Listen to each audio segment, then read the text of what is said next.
don't put your eggs in one basket. beedkaaga salad quraha ku ridin waa haddii lagu joogso waxay baawanad salada badan ku rido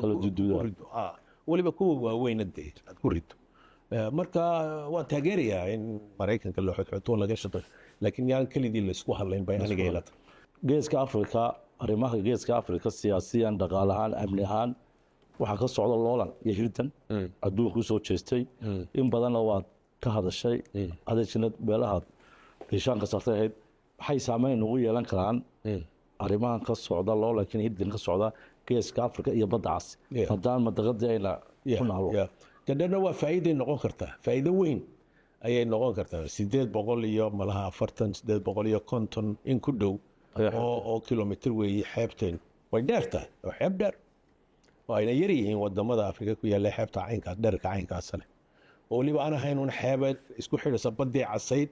iyo Indian Ocean ki isku xidhaysa baaxadda weyn isku xidhaysa oo halka adduunyada meelo badan bay u tahay dhuun ay u tahay marka for example eegto xagga petrolka iyo macdanta alaabta la qaato marka sidaynu uga faa'iideysanaysa innagayna saaran tahay laakiin halkaynu ku naalnaa waa faa'iido bay keeni kartaa strategically ay keeni kartaa taasi waa kow talabaad khaliij halka aynu ku noolnahay marka dhanka kale u rogtana khasaar ay keeni kartaa oo meel la isku haysto oo dagaal ka dhacayaan ayaa laga yaabaa inay soo gaadho oo qaarkood inagu dhacaan badde because waynu ku dhownahay meesha oo halkan particularly Middle East waa khatar buu noqday meel khatar ay noqday Middle East ilaa Yemen soo gaadhay marka taana in la iska ilaaliyo waa important oo inaan noqon dajibaysan oo qalbo cid raacda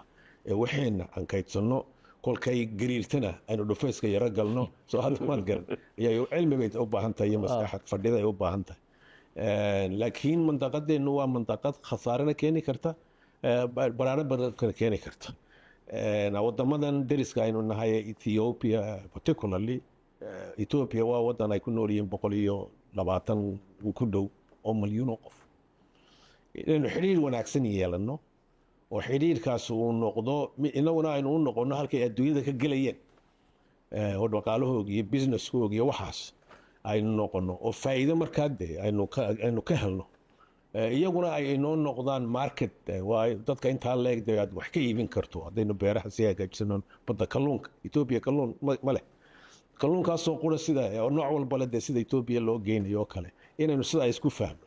anu waxyaabaha aan ku amaanaya madaxweynihii hore Muuse Biixi Cabdi waxa weeye inuu gartay in halkaa faa'iido laga keenay karo sida Ethiopia iyo Somaliland ay wax wada qabsan karaan laakiin de programkaasu sidii loo dhigayay iyo wuxuu yahay iyo ummadda sida looga dhaadhicinayo waxaasaanan anigu aragtay laakiin ra'yiga Ethiopia in wax wada qabsado ma Ethiopia in wadanka la siiyo taasi isaguna ma odhan meel kalena anigu kuma arag wax la qabsado oo win-win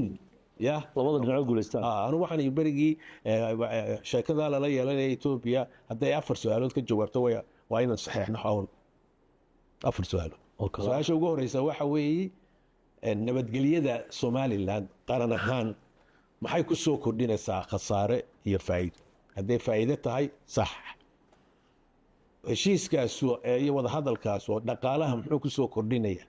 khasaare iyo faa'iido haday faa'iido tahay sax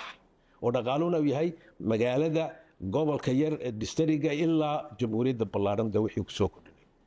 ta saddexaad waxa weeye haddii arrintii ku saabsaneyd adduunyada aqoonsiga iyo wax la nagala qabto iyagoo ugu horeeyaan inay taa yeelaan oo taa laga helayo sax wey ta ugu dambaysaana waxa weeye dadkii ku noolaa Somaliland khaasatan degmada la lahaa waxa laga yaabaa in laga sameeyo maxaan ku dhahay saldhiga iyo arrimaha caynkaas in dadkiisa Somaliland laga dhaadhiciyo oo loo macneeyo faa'iidada iyo khasaaraha way faa'iidadu ka badan tahay marka dee dood yar aynu galno ilaa waxaan nahay dimuqraadi wax la iska weydiiyo soo admaadan iyadoo dawladdiina dee ay ra'yigeega aad u soo cabirayso marka dadka iyagoo ka dharagsan oo ka yar dooday inay hawshii markaa hore u socoto afarta haddii laga jawaabo waxaan nidhi waa in la dhaqaaqo laakiin lama jawaabo